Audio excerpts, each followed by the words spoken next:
Very beautiful. How do I spell your name? T.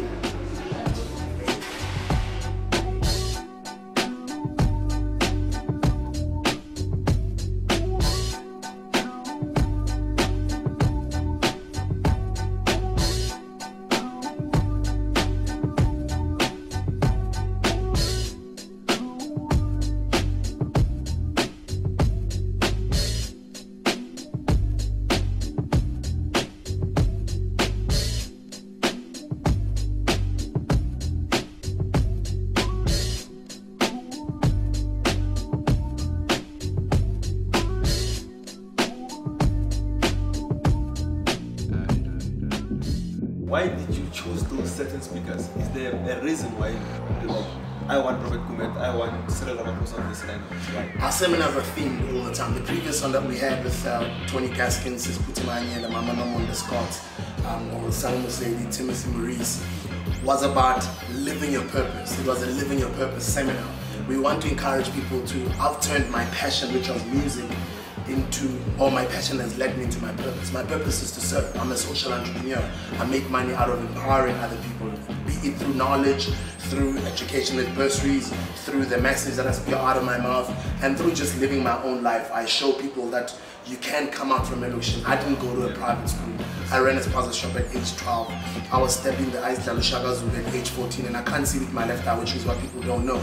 But I only see with my right eye. At 17 on campus, I was selling stolen cell phones. I'd go to the hood, buy stolen cell phones, sell them on campus. People don't know that I sold in trains, I sold in parking lots. I've just been everywhere. Basically, I've done my 10,000 hours serving, paying my dues. And then I got into the music space. I followed my passion. I loved it. I succeeded in it. You know, with numerous awards or whatever. And now I've even gone on to live my purpose and just serve and just help as many people as possible. So people can benefit by being there. I mean, you're also really simple.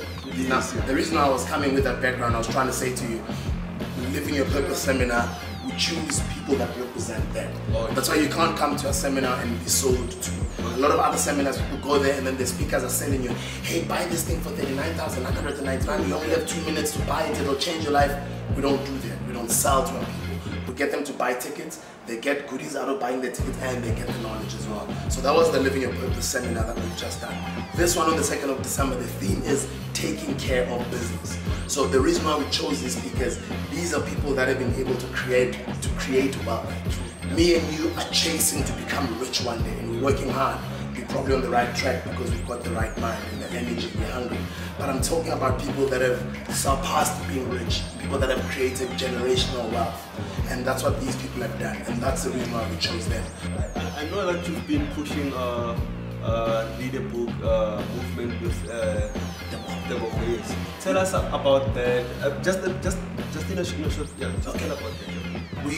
It was a big dream of Deborah's to start a reading movement to encourage young people to read. He approached me and said, "I've got this idea. What do you think?" I'm like, it's one of the greatest ideas. You know, we can make reading cool.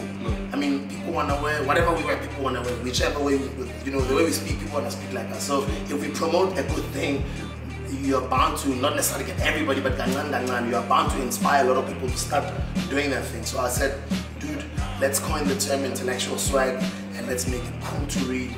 And me and Debo started South African Reading Foundation with Tsepo Ditseho and Oscar Chifure. Today it is the most followed reading initiative in the country. It's number 10 in the world, and we make it cool to read. We encourage, we tweet about books, we encourage reading, we review books as well, and then people share books amongst one another on Twitter, there's a Facebook. So the South African Reading Foundation is trading under the name on Twitter at Read a Book SA. So it's Read a Book SA. That's our reading movement, trying to get as many young people, all our black people reading as much as we can. We make it cool to read. It's intellectual swag, and it's just a movement, man. When we're just going hard on in the street, like with our energy, hardcore, the same way we used to market music and go crazy. We're doing the same thing with marketing, reading, marketing education, marketing leadership, entrepreneurship.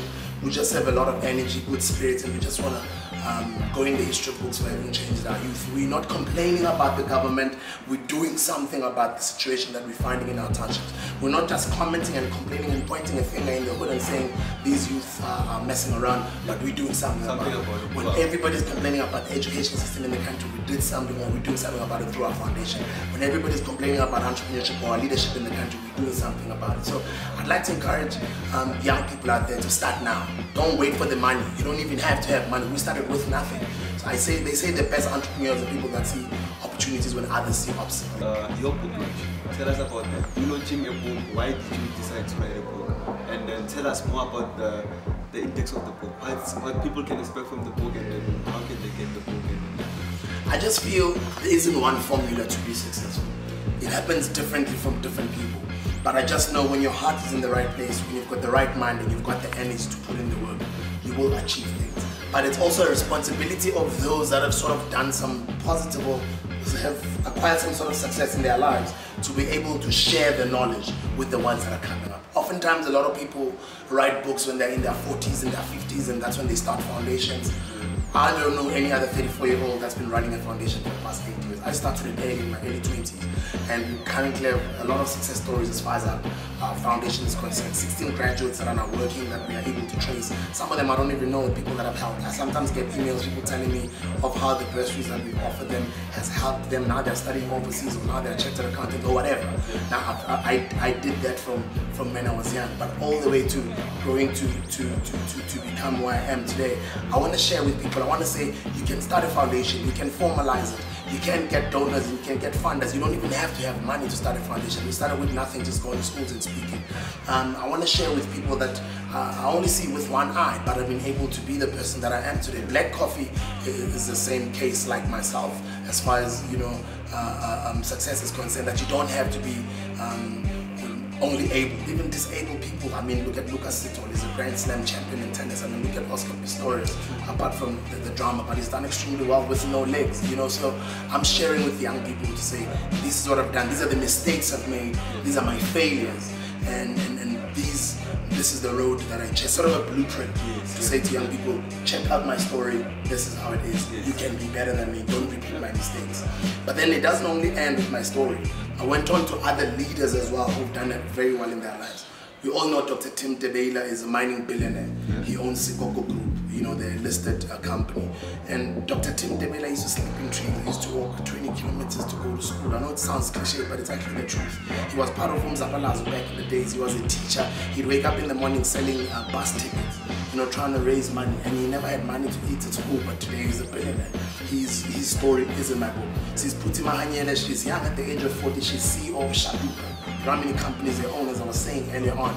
She followed her dream and started in America with an MBA in a company in America in Wall Street. They were looking for an intern or somebody that was just come fresh out of varsity. They couldn't hire her, but she insisted and said, it's fine, I'll start from the bottom, I'll mop the floors, I'll serve tea.